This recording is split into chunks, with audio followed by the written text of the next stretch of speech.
Pagan Perspective. My name's Tara. It's Subs Week. It's Friday, and this week we are talking about St. Patrick's Day and All Snakes Day. So, as you may have watched the other Subs Week, St. Patrick's is known for chasing the snakes out of Ireland, which is commonly understood as a metaphor for pagans.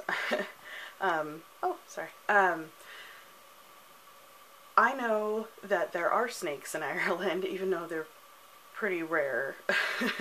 I have a friend who lives there, and he's like, yeah, there are definitely snakes, so that's kind of a misnomer. But the other subs did a really great job on talking about the history and all that jazz. I wanted to focus a little bit more on the serpent side and why pagans are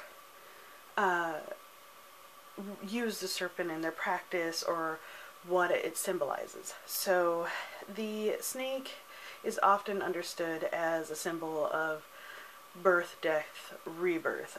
You may see symbols of a snake eating its tail, which tends to show the cycle of life. The serpent is in so many different paths in paganism, but even it's represented in Christianity, like the Adam and Eve and the snake and the tree for that story. But we also have the serpents in Aboriginal culture as the rainbow serpent, and just in our daily lives we see snakes if you live in areas where snakes are.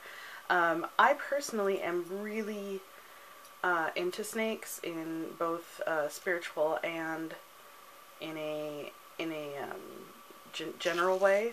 I wanted to show you this. I don't know if this specifically is considered an actual sign of anything, but I have many pieces of jewelry with snakes on it. I have a snake ring my grandma gave me when I was little, and since then I've loved snakes. I have no fear of touching them if they're not poisonous, but that's getting a little bit off track. A little bit more of what snakes are used for in different cultures. I know in Scotland Highlander cultures they used to pound the ground with clubs to see the snakes come out of the ground, and that would tell them how much frost is in the ground, because if a snake comes out very sluggish and lethargic, the ground's going to still be cold, and they're cold-blooded creatures, so that would show them that the ground is not quite ready enough to maybe harvest. As you know, Egyptians are have serpents in their storylines, such as Isis and Ra and Cleopatra. I think one of her biggest symbols is like a snake hat, and as most of you know, she died from a bite of a snake. And then there is, in some people who practice voodoo and hoodoo may also incorporate snakes to curse people, such as using the blood of a snake and putting it in ingestibles like food or water to curse someone. And that would, I don't know symbolically or if they really believe it happens, but make a snake grow in them, or evil. As I said before, it is also a symbolism of the cycle of life, and so you can kind of see how there are differing opinions in different paths of how snakes are represented and how they are favored or not favored. I think in general a lot of people dislike snakes just on sight, just because of the way they move. People think they're slimy, which I've never touched a slimy snake unless it was in water. But most, if not all snakes, they're generally, though some are predators, most of them eat small vermin or bugs and are very healthy for the ground. Especially, I live in Washington, which there is a bunch of garter snakes around here. And they help the garden and they eat the bad bugs.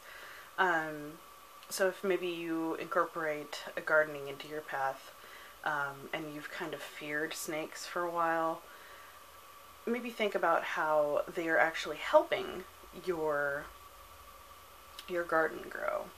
And you may feel a little bit more kinder to snakes. I've always had an affinity towards snakes, and I believe that they are a totem animal of mine.